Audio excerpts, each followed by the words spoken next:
Yish Kagalamin sa ika-6 ng umagang banal na misa na may liturhiya ngayong Sabado sa 8 araw na pagdiriwang ng Pasko na muling pagkabuhay. Tumayo po ang lahat at tayo'y makiisa sa Eucharistikong pagdiriwang na pamumunuan ng ating Kura Paroko, Reverendo Padre Douglas D. Badong.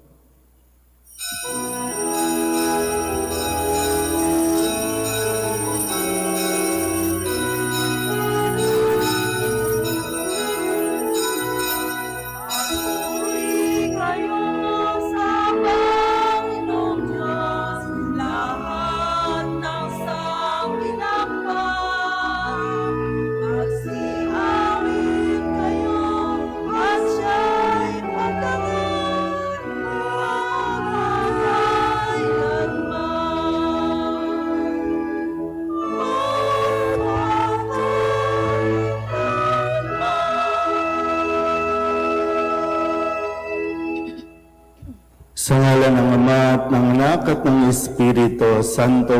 Amen. Ang pagpapala na ating Panginoong Hesus Kristo, ang pag-ibig ng Diyos Ama, at ang makikipagkaisa ng Espiritu Santo naway sumainyong lahat. At sumaiyo rin. Mga kapatid, aminin natin ang ating mga kasalanan upang tayo'y maging marapat gumanap sa banal na pagdiriwang. Inaamin ko sa mga pangyarihang Diyos at sa inyo mga kapatid na lubha akong nagkasala sa isip, sa salita at sa gawa at sa aking pagkukulang.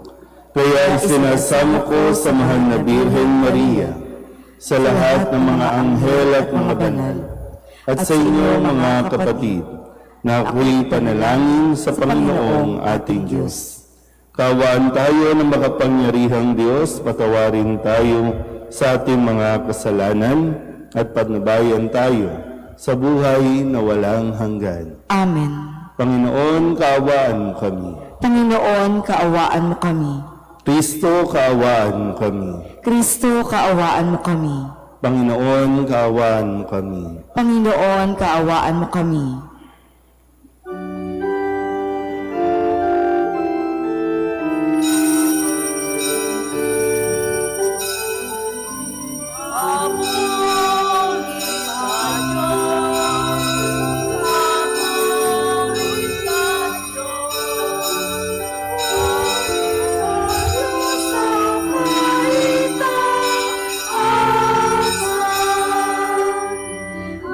At sa lupa'y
Pag meron pong namamalimos sa loob, huwag niyo pong bibigyan.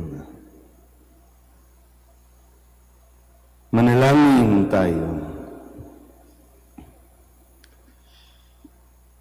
Ama naming makapangyarihan, sa laki ng kagandahang loob mo, pinararami mo ang mga nananalig sa iyo. Tunghayan mo ang iyong mga hinirang na sa tubig ng binyag ay muli pong isinilang upang bihisan mo ng ligaya ng kawalang kamatayan sa pamamagitan ni Jesucristo kasama ng Espiritu Santo magpasawalang hanggan. Amen.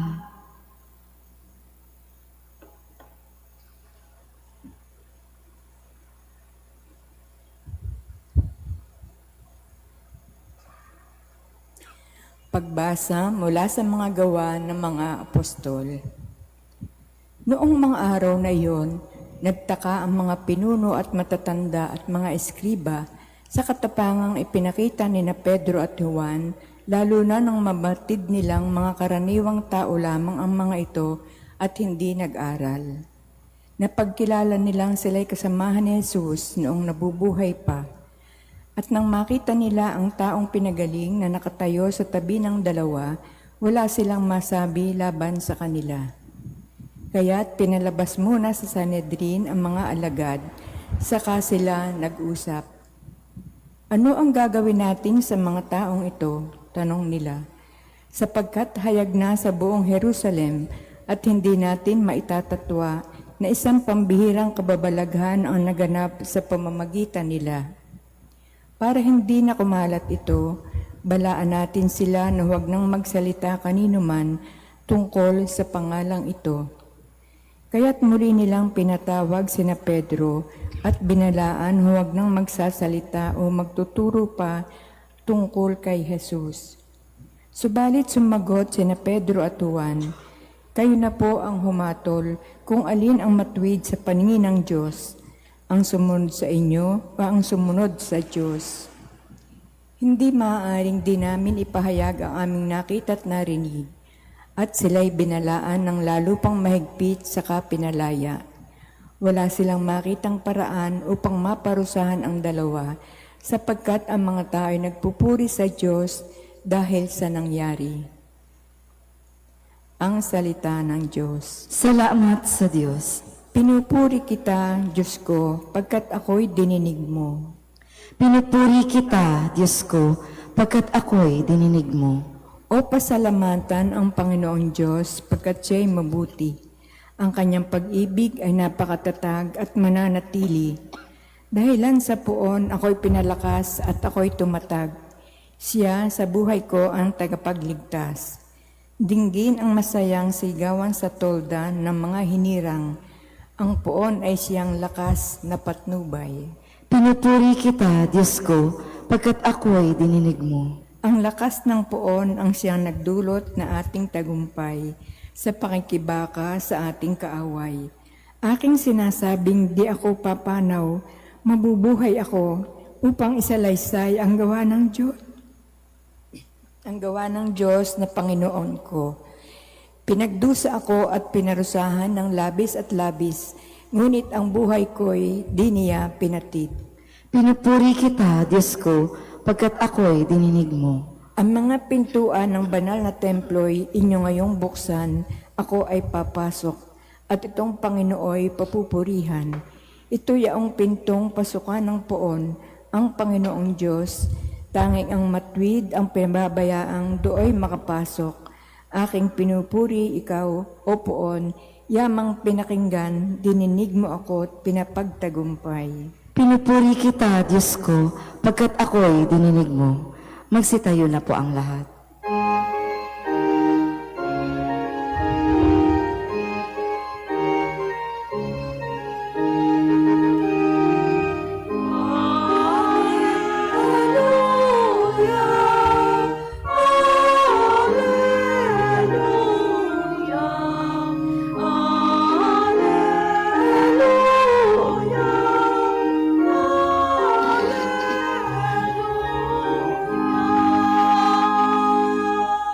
Araw ngayong gawa ng Diyos, magdiwang tayo ng lubos Purihin ang manunubos.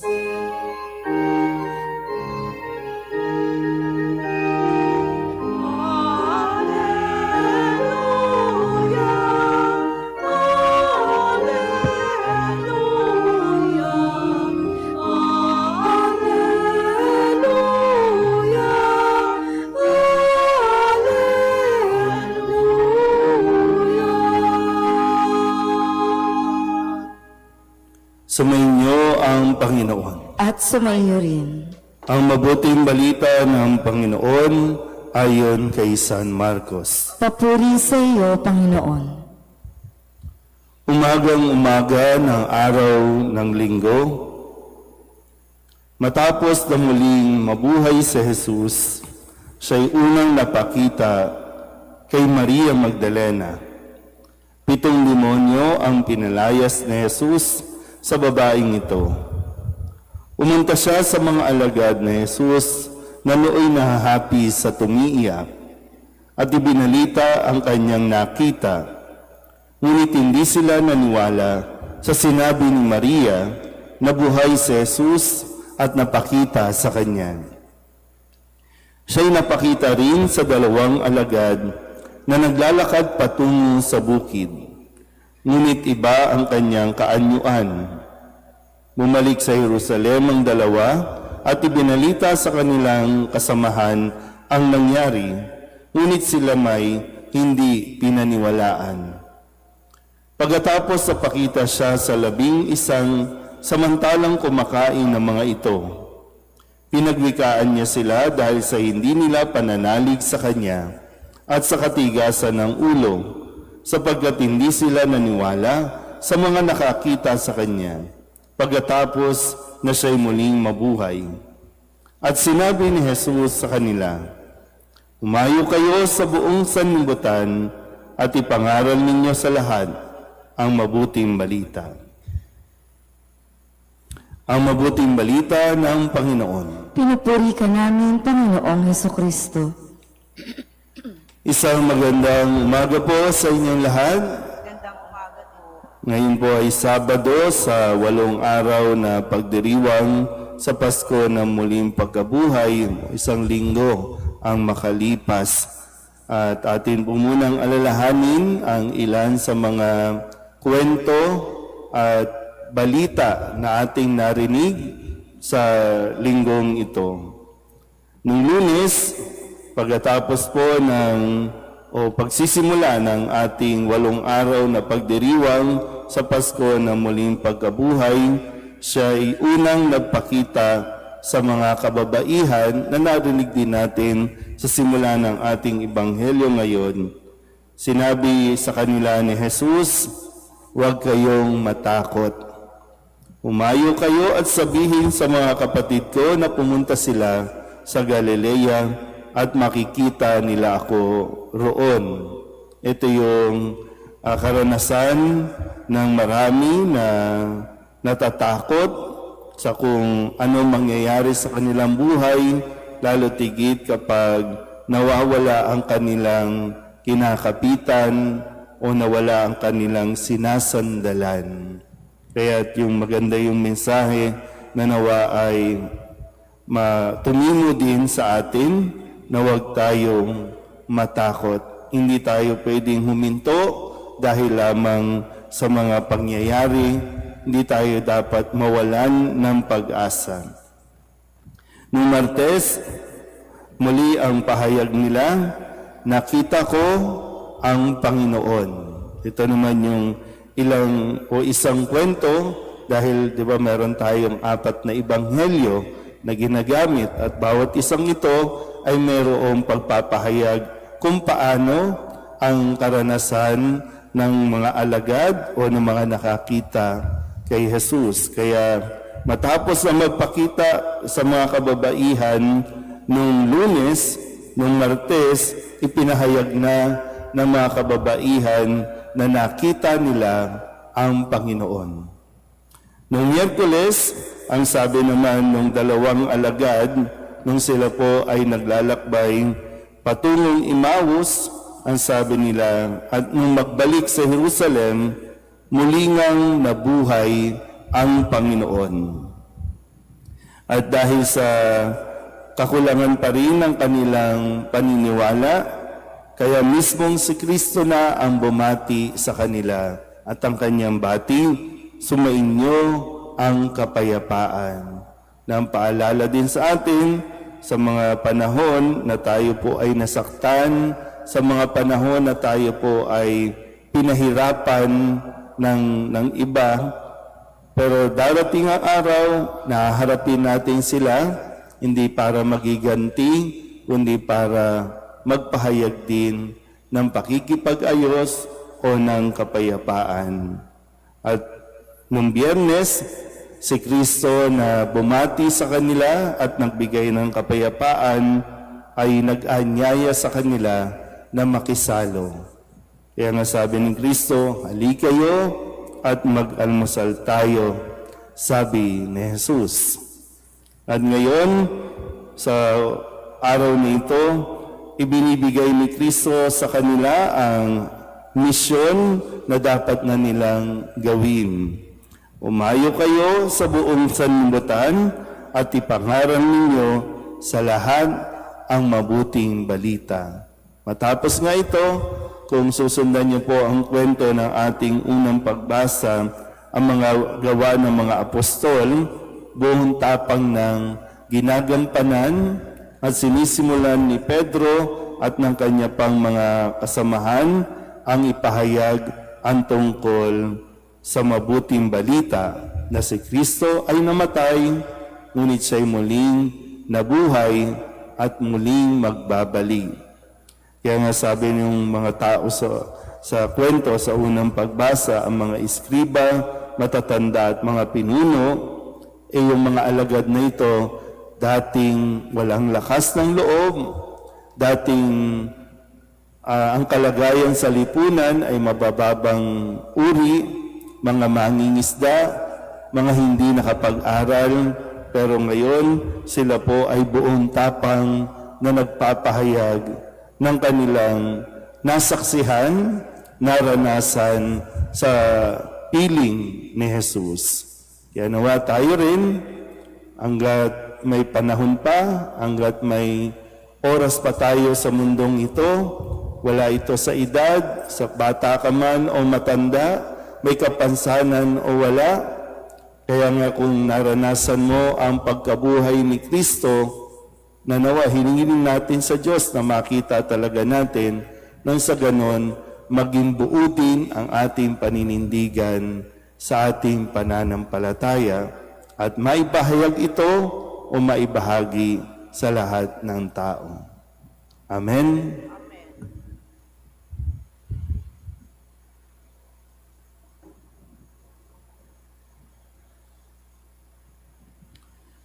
Manalangin tayo ngayon sa Diyos na ating Ama sa Espiritu ng Kanyang Anak na muling nabuhay upang makibahagi sa ating buhay, lunasan ang ating mga pag-aalinlangan at ibalik ang ating pananampalataya. Ang ating pong itutugon, at Panginoon, dinggin mo ang aming panalangin. Panginoon, dinggin mo ang aming panalangin.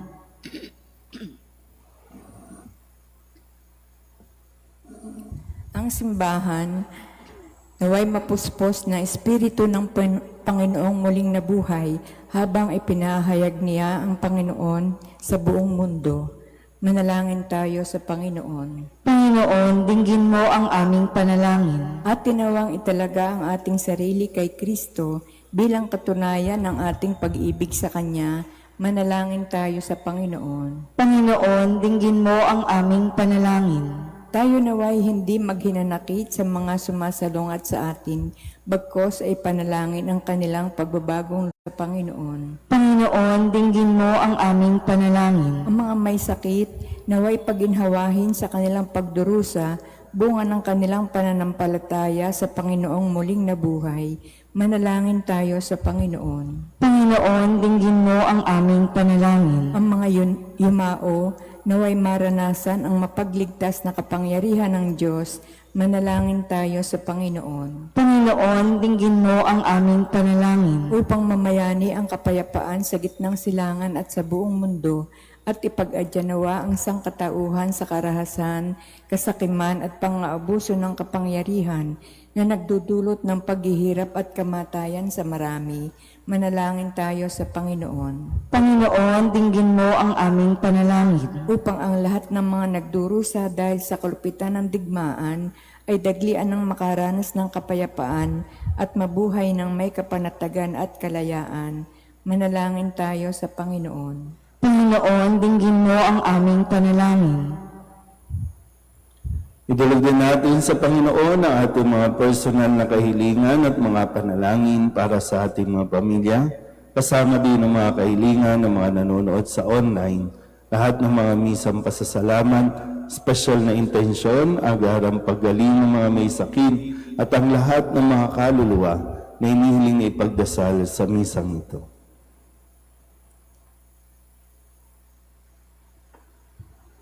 Ang lahat ng ito inihiling namin sa ngalan ni Kristong aming Panginoon. Amen.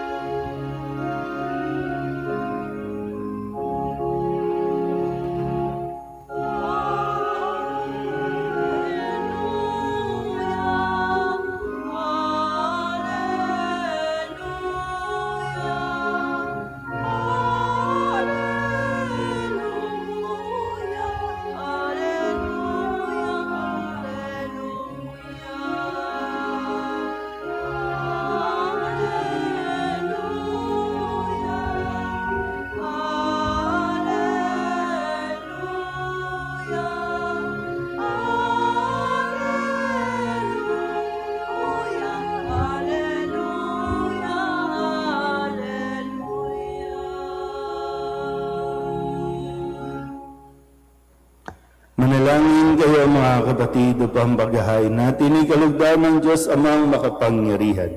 Tanggapin nawa ng Panginoon itong paghahain sa iyong mga kamay, sa kapurihan niya at karangalan, sa ating kapakinabangan, at sa buong sambayanan niyang banal. Ama naming lumikha, ipagkaloob mong kami ay laging magalak sa pagdiriwang ng Pasko ng pagkabuhay ng iyong anak, upang ang ginagawang patuloy na pagsagip sa amin ay maging sanhi ng aming ligaya sa iyong piling, sa pamamagitan ni Jesucristo kasama ng Espiritu Santo, magpasawalang hanggan. Amen. Sumainyo ang Panginoon. At sumayo rin, Itaas sa Diyos ang inyong puso at diwa. itinaas na namin sa Panginoon. Pasalamatan natin, Panginoong ating Diyos. Marapat na siya ay pasalamatan.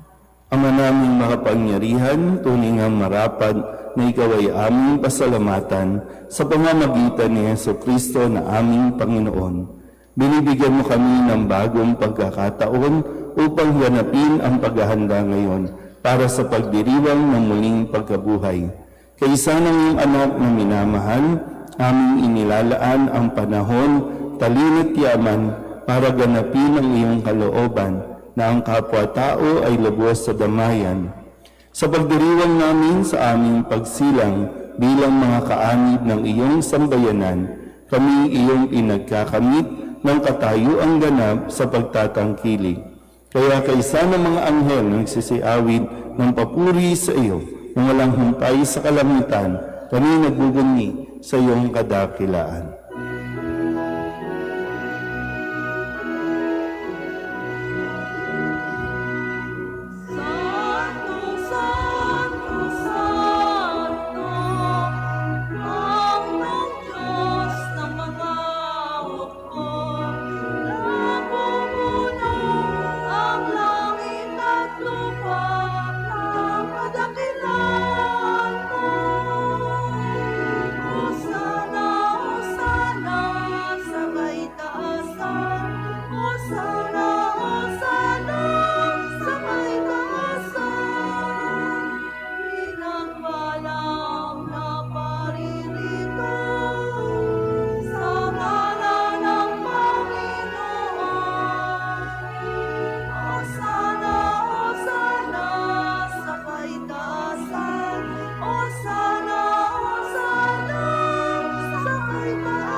banal, ikaw ang mukhal ng tanang kabanalan.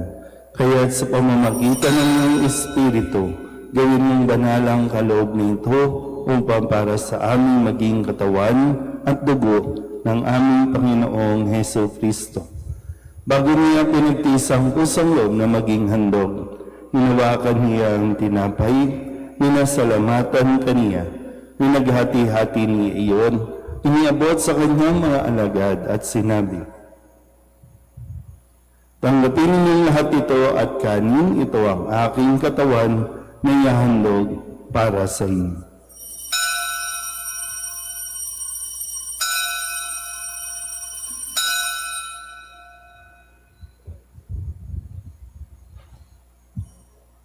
Nang hindi naman na matapos ang hapunan, inawakan niya ang kalis, muli kaniyang pinasalamatan. Iniabot niya ang kalis sa kanyang mga alagad at sinabi,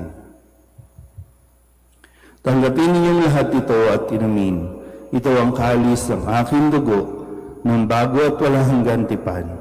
Ang aking dugo na ibubuhos para sa inyo at para sa lahat, sa ikapagpapatawad ng mga kasalanan. Gawin ninyo ito sa pag-alaala sa akin."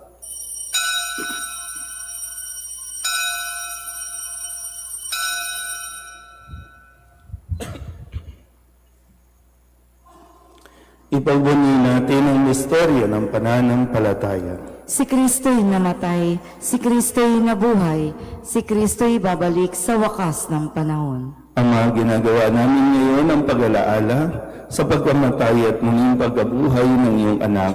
Kaya tiniaalay namin sa iyo ang tinapay na nagbibigay buhay at ang kalis na nagkakaloob ng kaligtasan. Kami nagpapasalamat dahil kami iyong minarapat na tumayo sa harap mo para maglingkod sa iyo. Isinasama namin kami magsasalo-salo sa katawan at dugo ni Kristo ay mabukod sa pagkakaisa sa pamamagitan ng Espiritu Santo.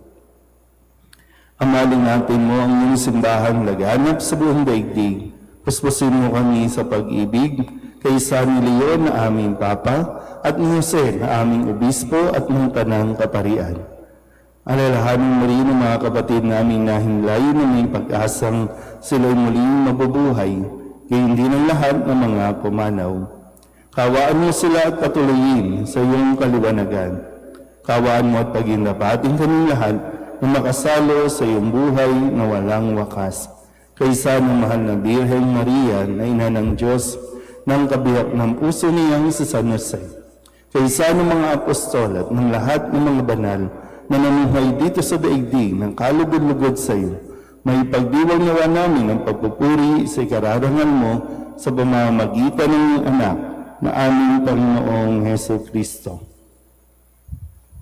Sa pamamagitan ni Kristo, kasama niya at sa Kanya, ang lahat ng parangal at papuri ay sa iyo, Diyos amang makapangyarihan, kasama ng Espiritu Santo, magpasawalang hanggan.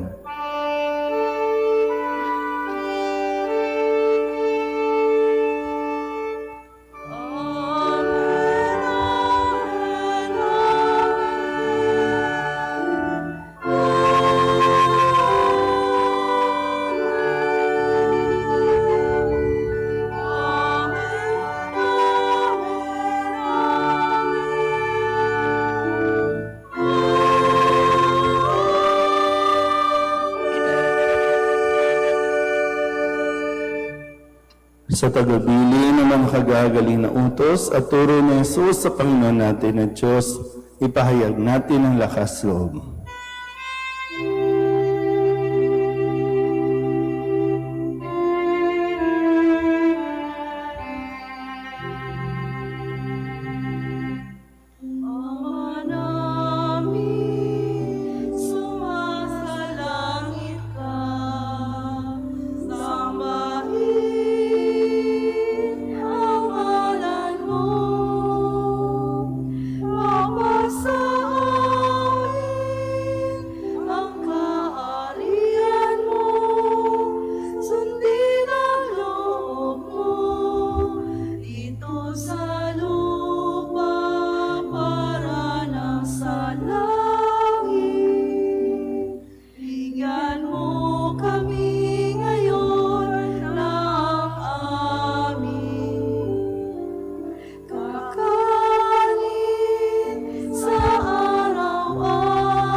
namin.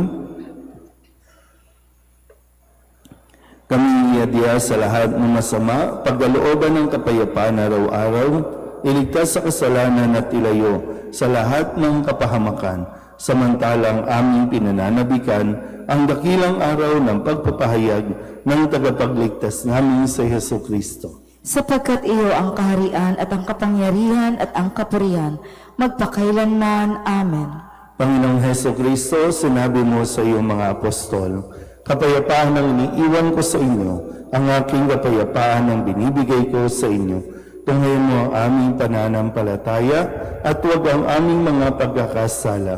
Pagkalooban mo kami ng kapayapaan at pagkakaisa ayon sa iyong kalooban, kasama ng Espiritu Santo, magpasawalang hanggan. Amen. Ang kapayapaan ng Panginoon ay laging sumainyo. At sumayo rin. Mabigayan tayo ng kapayapaan sa isa't isa. Kordero ng Diyos, na nag-aalis ng mga kasalanan ng sanlibutan, maawa ka sa amin. Kordero ng Diyos, na nag-aalis ng mga kasalanan ng sanlibutan, maawa ka sa amin. Kordero ng Diyos, na nag-aalis ng mga kasalanan ng sanlibutan, ipagkaloob mo sa amin ang kapayapaan.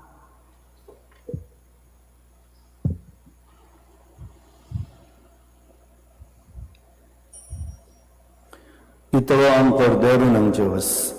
Ito ang nag-aalis ng kasalanan ng sanlibutan. Mapalad ang mga inaanyayahan sa kanyang piging.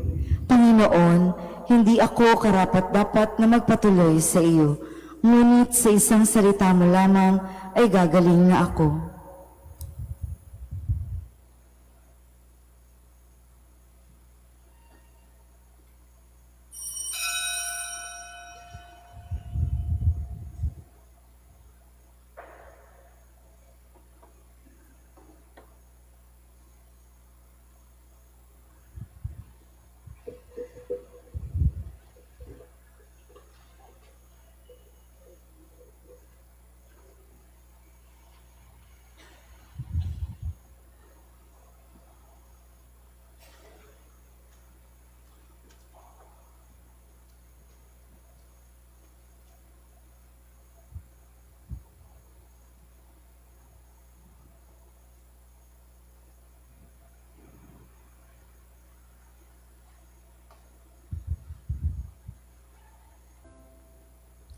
Magsiluhod po ang lahat.